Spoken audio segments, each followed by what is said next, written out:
Hello everyone, and welcome to this weekly webinar produced by Business Performance USA. We're so honored to have all of you as our guests today, and I know you're going to gain quite a bit out of this weekly webinar. Just so you know, Business Performance USA produces these weekly webinars every Tuesday at noon Central to provide business insights on a variety of topics important to business professionals. And we do range the gamut, I will guarantee you. Basically, Business Performance is a voluntary association, and we provide online business information exchanges to anyone who wants to become a member. And you can do that. When you do, you can meet people from across the U.S., engaged in business conversations on topics such as we are presenting today. You may become a member at no cost at any time and engage by talking with the folks that are on site, as well as there are 70 plus webinars that you can download and watch at your own convenience. So we hope that you take advantage of these offerings. I want to today let you know that our topic is communications and the customer experience, true and lasting customer retention strategies. And we'll be hearing today from Victor Dominguez. Victor is a co-founder along with myself, and I'm Cynthia Stewart, and Dr. Jeff Stewart. He's also a co-founder.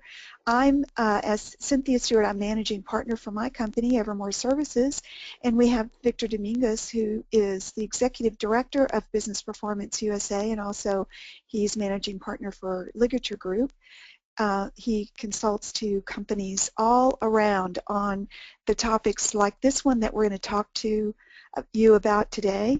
And before I talk about Victor, let me just tell you that we offer, we want to make sure that you make this worth your time. So if you have any questions, I'll be monitoring the chat box, or the questions box, I should say, for you. And just go ahead and type in a question. I'll watch for that. And at a break, I can let Victor know your question, and he can answer your question. If you have any kind of questions about workplace issues, go ahead and enter those as well, and we'll make sure someone from our community of volunteer executives gets back to you. So lots of ways that you can engage and learn and grow yourself and grow your business with Business Performance USA. So let me take a moment to talk about Victor. Victor's launched 3 successful businesses in addition to serving as a senior executive for 2 Fortune 500 corporations, and I know you'll be familiar with these: CB Richard Ellis and Morgan Stanley. At CB Richard Ellis, Victor's market strategies help the firm achieve the #1 brand in the industry, and I can guarantee you that even today, very few people have not heard of CB Richard Ellis. In the course of his career, he has worked with over 80 companies to build their brand equity through corporate communications, branding, marketing, sales, customer service, organizational development, and his marketing and selling strategies have generated tens of millions in revenue for numerous Fortune 500 corporations.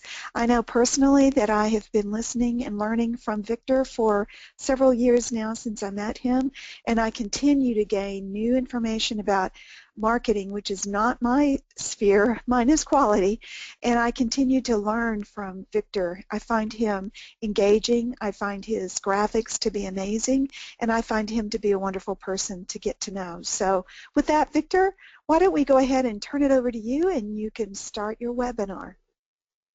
Thank you, Cynthia. I really appreciate that introduction, and welcome everybody. Thank you for joining us today. And again, this is your hour. We won't take an hour, but this is your time to ask me questions now and in the future after this event. So, of course, we're talking about a communication strategy for the customer experience. And why does that matter? Because it matters because there's really no better way to grow your profits, grow your market share. And the best way to do that is to retain and grow the customers you already have.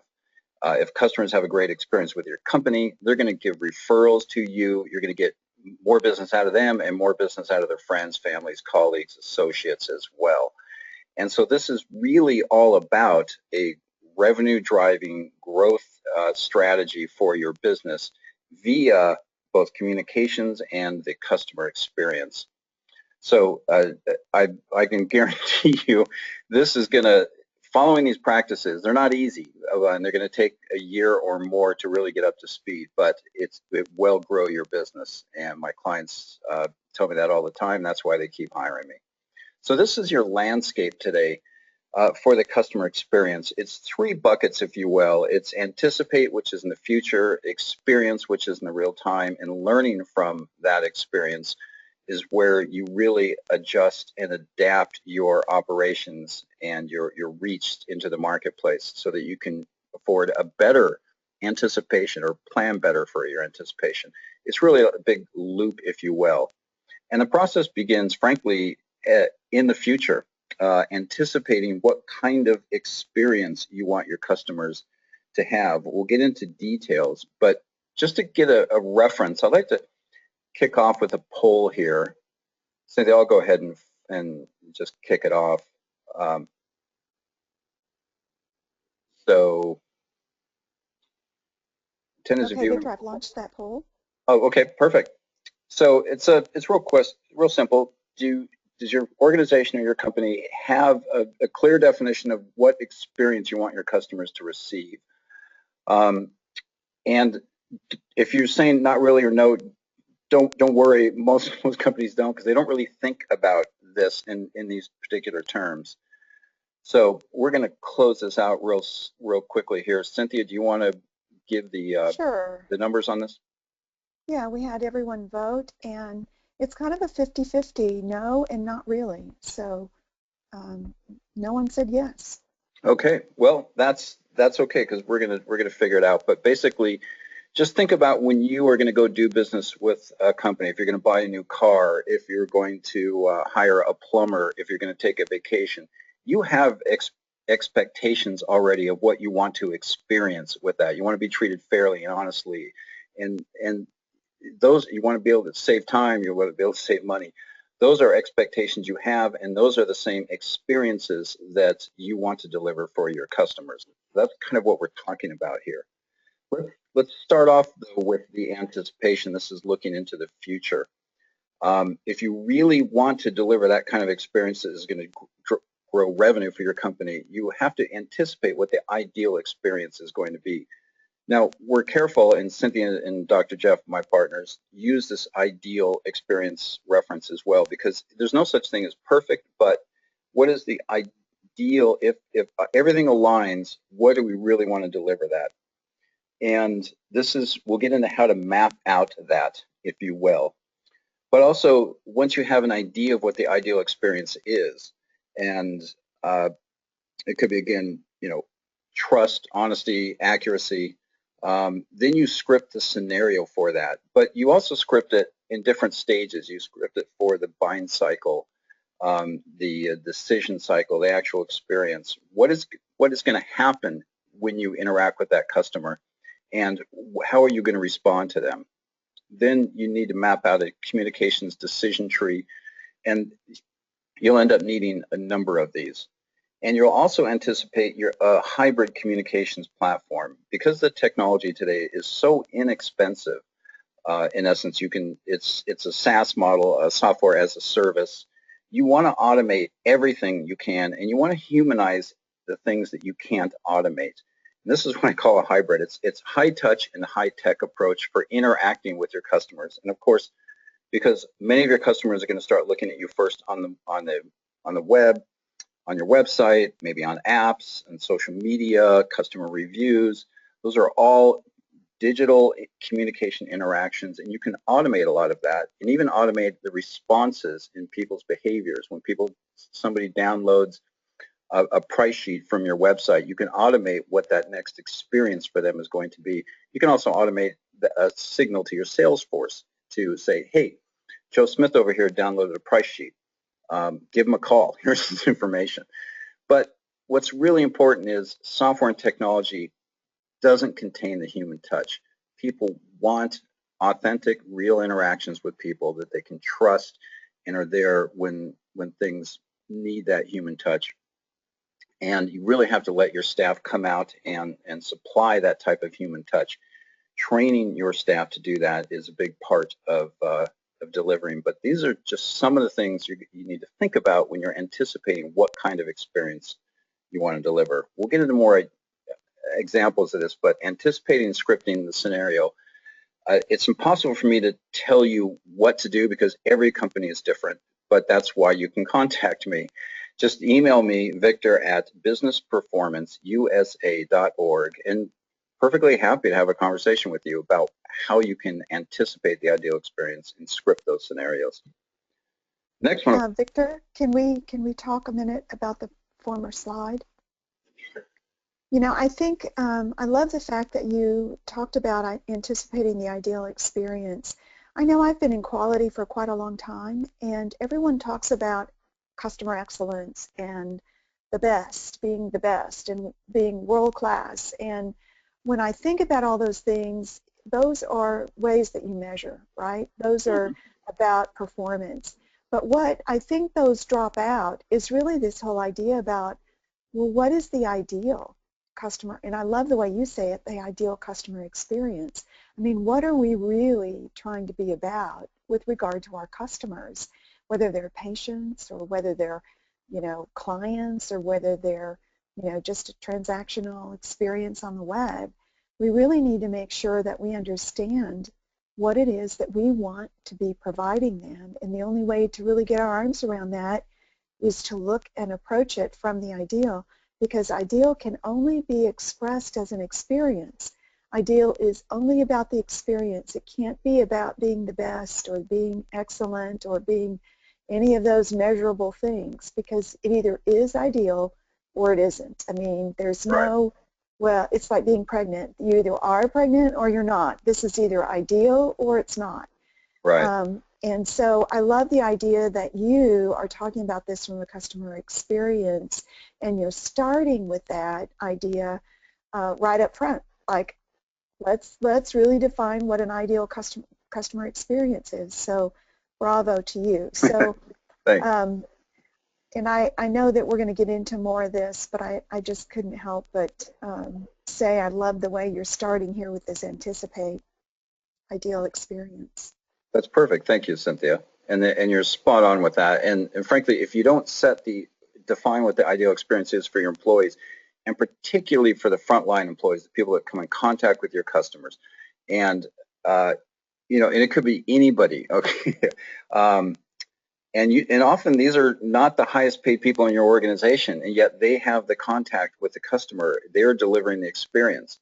If they're polite, considerate, knowledgeable, helpful, friendly, easy to deal with, that's a great experience. But you have to set that benchmark for them to aspire to.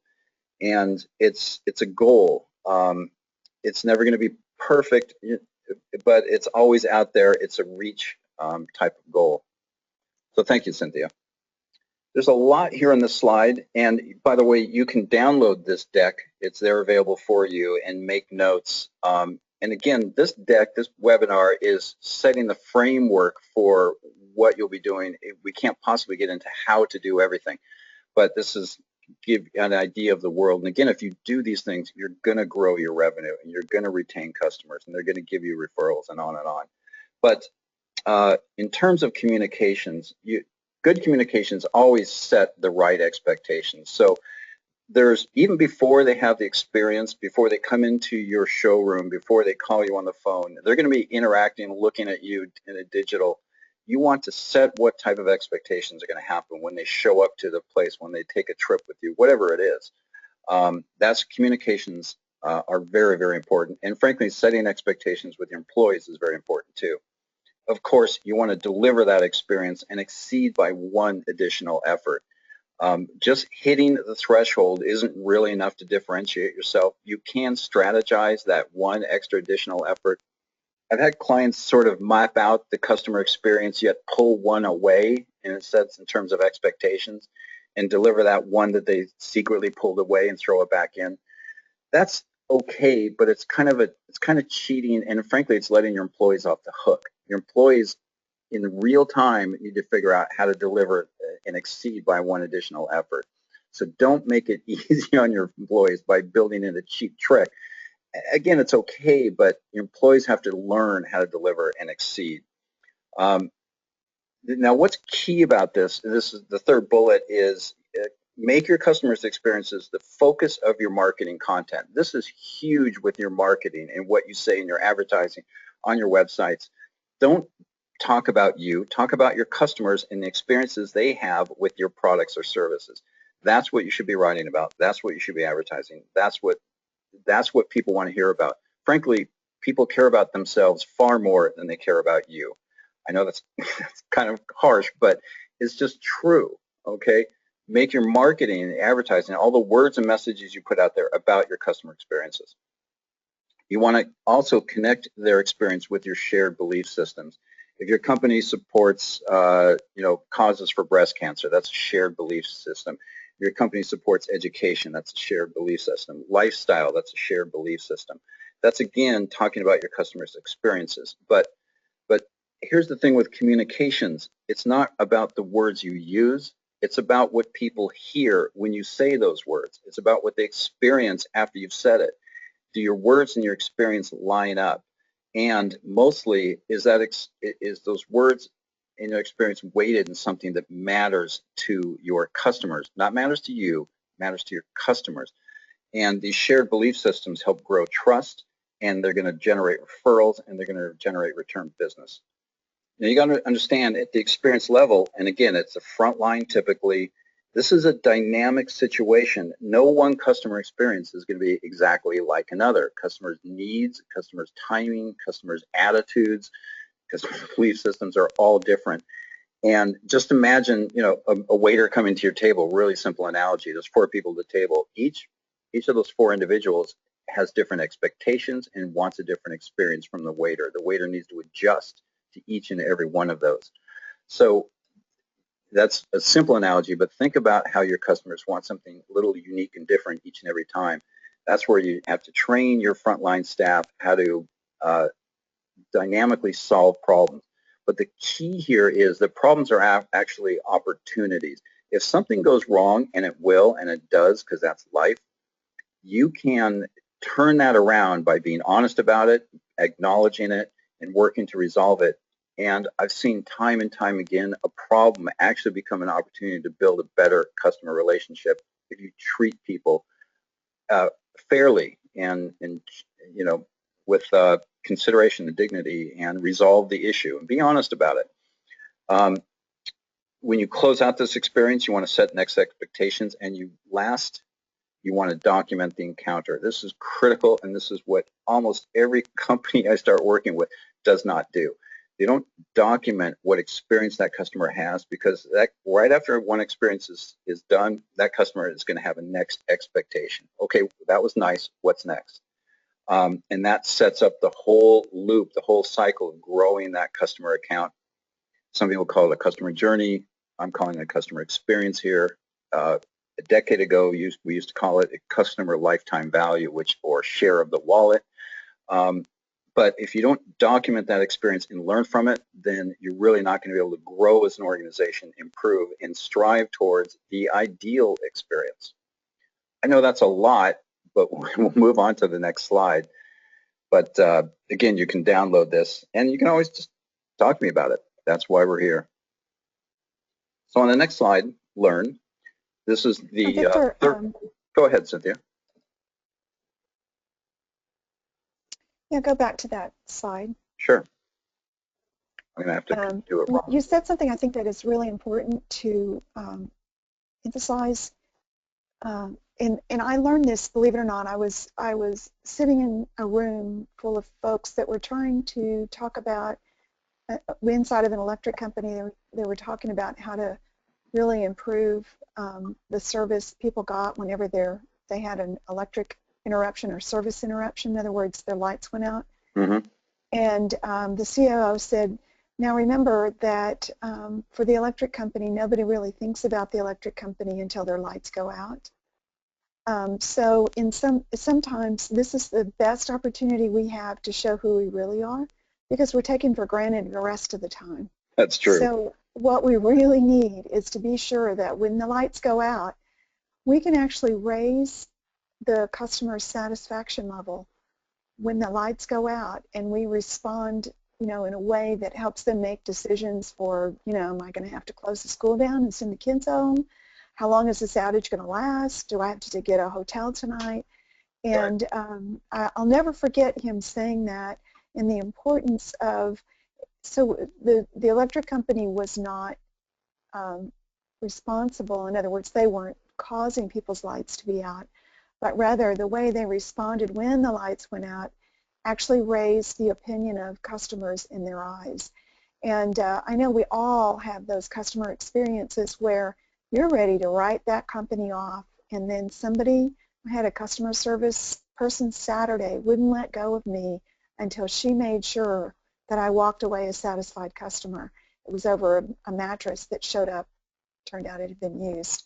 But anyway, it was a really bad experience for me until that customer service person wouldn't let go of me till she got me to agree to come into the store, see if I could find another mattress, that kind of thing. And really, I mean, it took a lot of my time, but at the end, she was so persistent that now I finally have a really good opinion of the store again. Right, So right. you really have to pursue your customers to make sure. Sometimes you have to take a really bad situation and pursue them to turn it into a good situation. Really important, very dynamic problem solving on the front lines of folks that are serving others. And now I have a good expectation again when I go back to that store. So personal experience on what you're talking about here, it hits right in the center of customer experience and what I've experienced as a customer. So in other words, I'm saying this is right on this pathway that you're talking about. Well, thanks, Cynthia. And So, yeah. You're right on. It's the key to the loyal customer. Problems are going to happen, but what's key is that when you teach your employees that problems are opportunities, and they're rewarded for surfacing opportunities, saying, "Hey, boss, this happened, but this is what I'm doing about it." That also helps your employees trust that it's okay to talk about a problem, and in fact, even be rewarded for dealing with a problem. Because how many times in businesses that something goes wrong, employees bury it because they're afraid. It's a fear-based environment.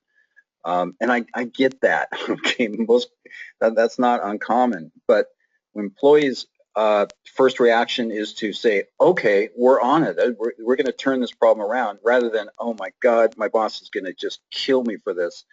It's a huge shift in their transparency and accountability and willingness to bring a problem forward and asking others for help with it. It's a massive cultural shift to get your employees to look at problems as opportunities. So we're going to, on the third bucket, we're going to close out. Then we'll get into some specifics of how to take action. Learning, of course, is the last stage, and this is what people don't do enough. Learning is the key to successfully anticipating what's next. So every customer experience, once it ends, it sets up the opportunity for improving it once again. Again, the ideal customer experience is a goal.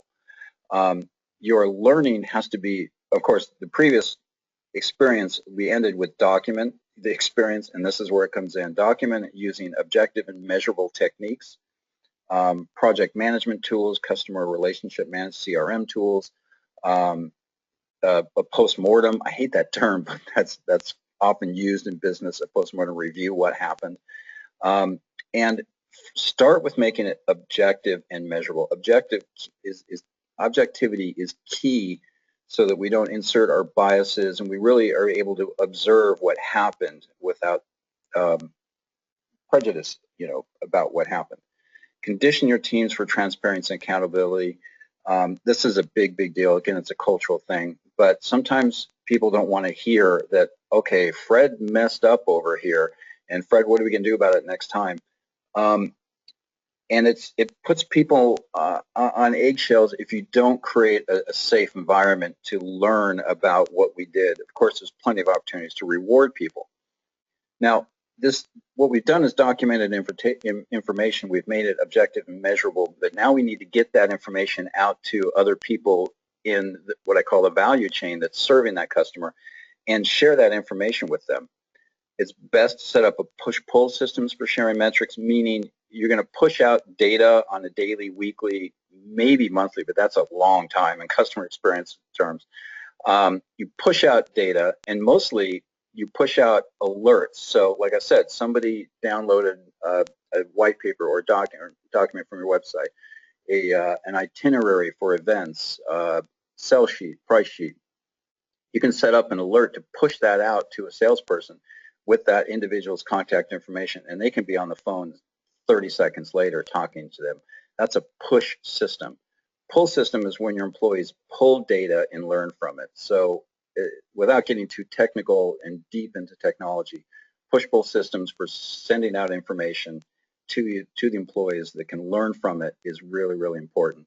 Lastly, we want to share knowledge and intuition. This requires discussion, it requires a dialogue. It's a little different from objective and measurable, but we do want to hear people's opinions. But after they've documented, there's two separate processes here. Facts, just the facts, ma'am, and then insight are two different things and have to be communicated and articulated in different ways. And I can't tell you how to do that for your company because every company is different. I'm not a big fan of meetings. Cynthia is a big fan of huddles. Just quick 5-minute, how did that go? Okay, break, get back to work. But that's imperative. And we'll move on to the next slide. This is a quick outline here. Now, we're talking about communications, but it's really a bigger part of a customer experience strategy. There's roughly these 6 parts. Other companies may have 1 or 2 more. We want to define the customer experience we talked about. We're going to talk about brand pillars, which is going to help you define that experience. Communication loop, which we got into a little bit. Communications tree is to help you walk through how to communicate in a dynamic environment. Talk about teamwork, and we'll talk about how many channels you have to communicate through. A lot of channels. It makes it a challenge. So we'll just jump in. Finding experience. Let's just think about this for a second, because people need to experience something before they know it, they understand it, they believe it. Think about all the things you had to experience. People learn in different ways, but they really don't believe it until they've experienced it. And so it's another way for you to think about how you define their experience. In this, for instance, in this illustration here, what you might want to do, what you absolutely do want to do, is create a profile on your different customer segment types. This illustration personifies a female consumer shopper, and if we were in a branding class at a university or something, or I'm working with my marketing people, we would dissect this, and I would ask my students or my employees, map out all the experience this customer has with her consumer habits. We've got, a time issue there with the why. What does time mean to this individual? The purse. What does cost savings and value in purchases mean? There's the mobile phone. Are they shopping on phone and price shopping? What are their current purchases today? What were their purchases in the past? What will their purchases be in the future? That can all be documented. What is their buying habits? What is their history? How do they dress? What kind of car do they drive? How do they style their hair? What level of makeup do they use? There's an infinite number of ways to profile your customers and what experiences they have, and I'm only beginning to suggest as to how many different ways you do that. What you do with your customer profiles is a company may have 100 customer profiles. A company may have 8 customer profiles. These profiles are like demographics, sociographics. It's a way of identifying a type of people and their consumer and their lifestyle habits. A lot of branding people want to go after the sports or the adventure enthusiast. I won't get into the details of that, but this is an individual that lives their life outdoors. They're a thrill seeker. They want adventure and they want experiences. It's an ideal type of customer to identify for many companies, not all. But this is part of what we need to do. But mostly, you got to understand that people need to experience something before they know it and trust it. Here's the brand pillars. This is where you would begin with mapping out what type of experience you want your customers to have. These brand pillars came from a client of mine, a bank. So some of these brand pillars are understandable why a bank would want to, say, have trust as a key pillar. So where the previous slide was very customized to individual or to customer profiles. This is a broad umbrella for what your company or organization is always going to deliver to each and every customer every time, and they're going to get better and better at it. Obviously, a bank wants their customers to trust them. They want their interactions to be easy. What the bank does with your money, they need to be accurate. It's very, very important. They need to train their employees, and they need to have a measure of forgiveness. We all need a little forgiveness once in a while, and certainly we do when it comes to our checking account. And so these are the 5 things that this bank says we're going to be really good at these things. This is where our experience is going to have. If a customer makes a little mess up, we're going to forgive them one time. We're going to cut them some slack.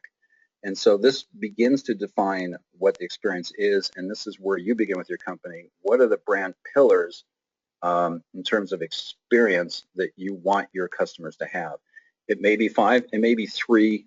If it's more than 5, you're probably biting off too much. Maybe not, but less is more because you want to be really good at this. So say 3 to 5 is about appropriate, but your brand pillars are going to be different from your competitors' brand pillars because that's part of the differentiation. That's what's make you different in the marketplace. That's why people keep coming back to you. Even if they tried your competitors, like, oh, that was a disaster. I can't trust those guys.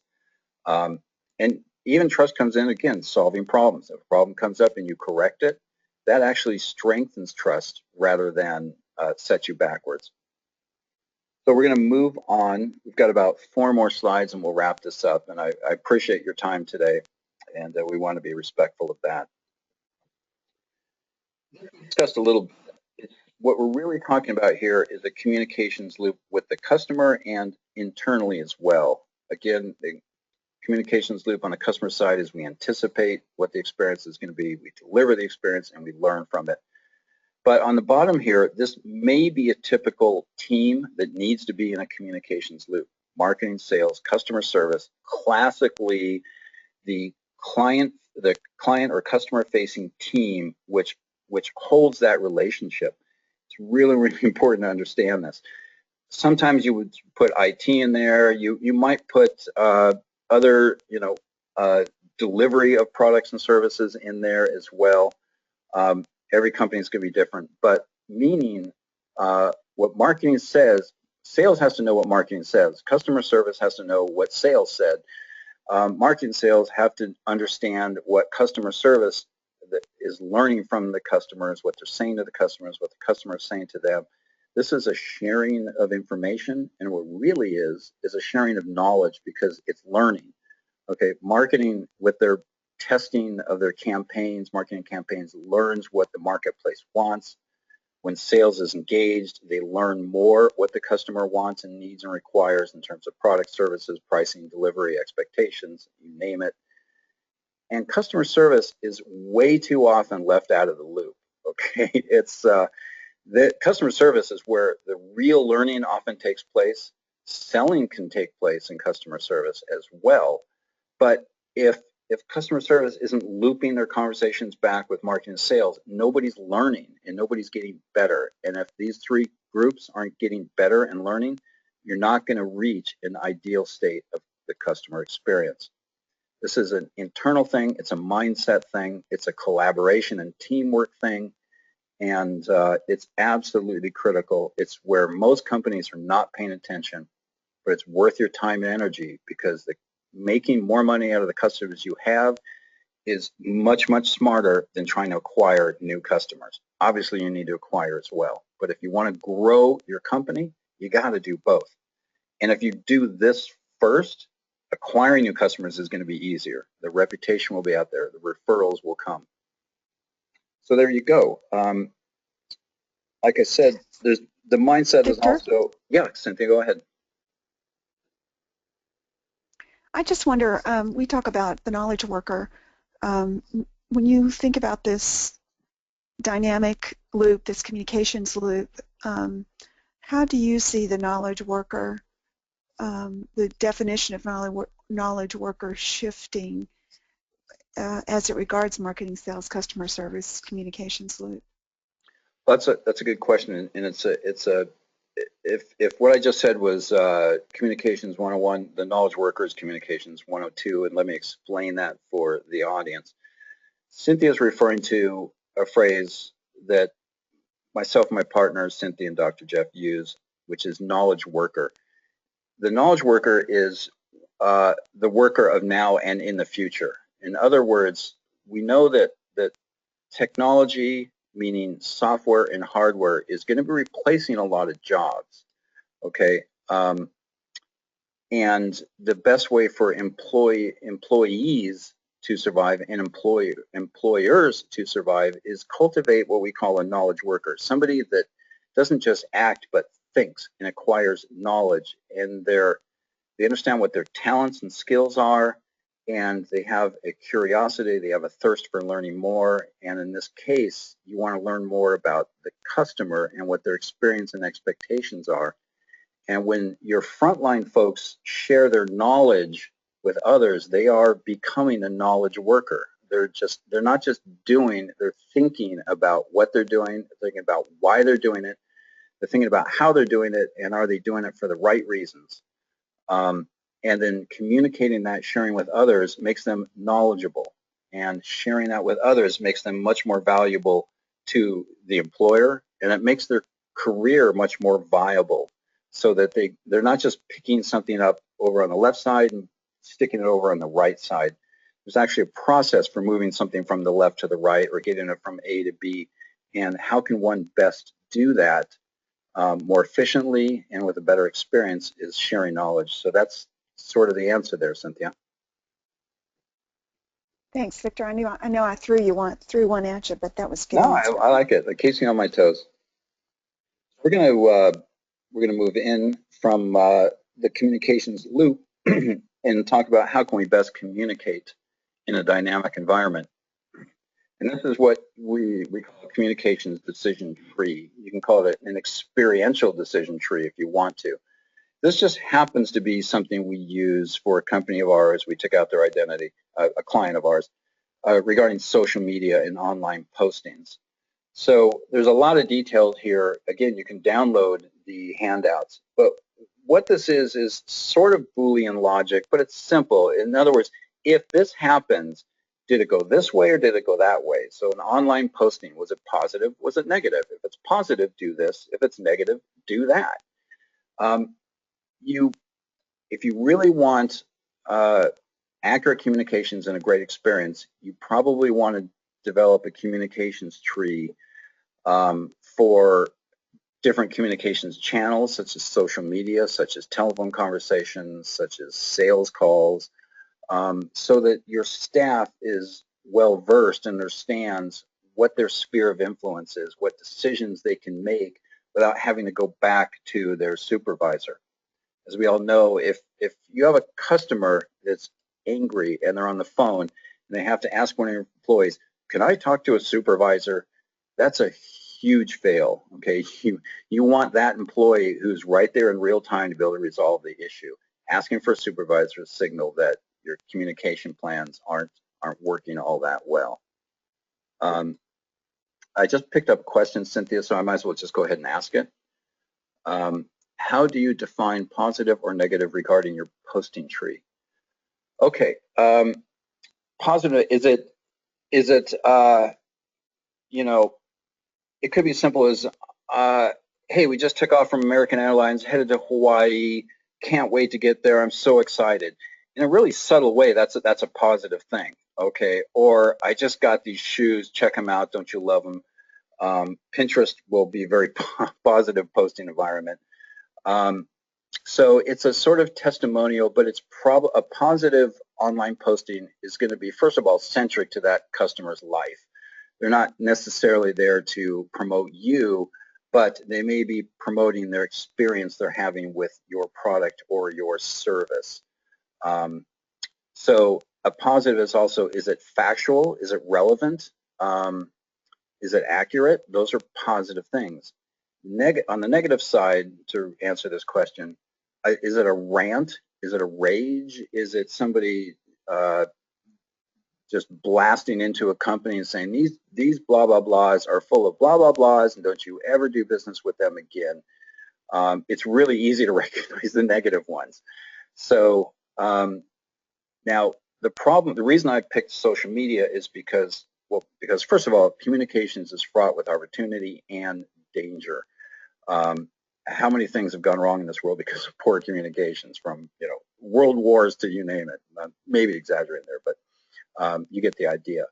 However, you could just Google Twitter disasters. I don't know if that would be the right phrase, and you're going to find all kinds of horrific examples of how somebody has posted a disastrous Twitter tweet or a response to a Twitter post, and they're almost hilarious when you read them online, the examples. But look, in real time, people make poor decisions. This at least allows a framework for what to do next, and there is a framework here how to take it up to the next level. But for instance, if there's a complaint that Amazon was supposed to deliver my my book today, and they didn't, Amazon and many other companies monitor Twitter posts and social media, and it's a very positive thing to take that negative and respond.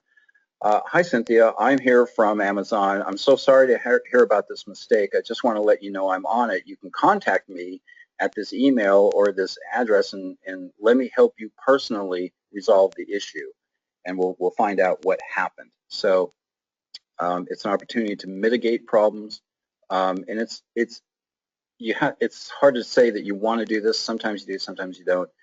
If somebody is just stating a fact, you can respond with a post. Some will disagree with this, but it's in the right time, the right company, the right culture, I would do it, and I would say, well, Joe, actually, we appreciate your comment, and we can understand your frustration, but here's a link to some of the facts, and let me help you, call me and let's walk through it. So you can counter negative rantings and rages, but there's a phrase, of course, don't feed the trolls. A troll is somebody hiding under the bridge that just wants to stir up trouble, and the more you push back on them, the more vocal they're going to be. So the troll in communications is a big issue. It's almost an entirely separate topic, how to handle trolls in social media, or troll meaning any negative comments, somebody that just has got it out for your company and wants to ruin your reputation.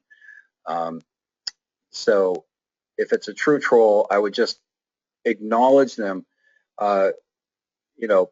dear Joe, or dear, skateboarder at whatever, we'd be happy to discuss this and resolve the situation. Here's my contact information. And you're not getting into it, but at least everyone else can say, hey, these guys are at least on it. They're upfront, they're transparent, and they're willing to step up and mitigate. But you don't want to get into the whole debate online with everyone to see. So that would be a half mitigation step. I hope that solves that. I'm going to be wrapping up now. We're really close to it, at least. Intradepartmental teamwork. I really already talked about this, but there's a lot of things that go on in business that really create a great opportunity to shift your culture in the company. And talking to your employees about how do we create an ideal experience, customer experience, what are your ideas, what have you seen, what have you learned, is an opportunity to create an intra-departmental teamwork and a learning approach. Many times I'm a marketing communications guy, and I've gone into situations where sales hates marketing, marketing hates IT, and customer service hates everybody because nobody even talks to customer service.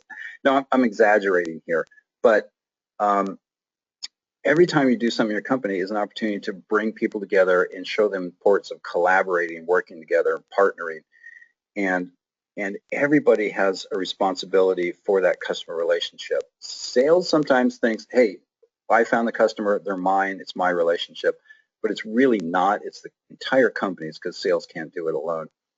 So this is a big topic here, but again, it gets back to, if you create a learning approach to your organization where you learn from the customer by interacting with the customer, it's going to make you a lot better in business. It's going to help you grow your market share. And pay a lot of attention to the details in this. The phrase currently is omnichannel communications, meaning a customer is going to want to interact with you, communicate with you, and learn about you from all kinds of different mediums. It could be a phone call, it could be a face-to-face, it could be through social media, it could be on your website, it could be an app. They'll be using laptops and mobile phones and tablets. And what is remarkably difficult about this slide is that a customer may start a conversation with you through one communication channel and want to continue it through another communication channel. It might be an email, which leads to a phone call, which leads to a website visit, and then a download. And they want that dialogue and that customer experience to be seamless, and they want everybody in the company to understand where that conversation was going and where it's headed. Think for a real quick example, you're on the phone, you give a customer rep some information about you, they have to transfer you to a department, that department asks you for that same information. Well, you're thinking, I just gave that information to you. Customers think that they're dealing with one company and they want their one dialogue to be understood by everybody. That is a huge challenge, and it's very difficult to solve. But this is the landscape that we're in now. The good news is this landscape affords us opportunities to have many conversations with our customers, but on their level, on their terms, and that's the challenge. So there you go. We're going to wrap it up, and Cynthia, I'll just let you take it away. I think I threw you there, I'm sure. Wow, you just blew through that last slide, and I think that last slide, Victor, is almost overwhelming when you think about all those channels. And yeah, omni-channel is a great way to think about it. I never even thought that there would be, I don't know how many you had up there, 12, 15, maybe? I could actually have thrown up more. I think it's, oh yeah, you probably could. It's almost scary. That's why we need experts in the field helping us, you know, because I'm really good on the operations side, but boy, do I need help on that communication side. So, you know, I appreciate, this has been a great webinar. I've learned a lot. I'm sure our participants have as well. And thank you, Victor, for all that you have provided us. And let me see if there's any other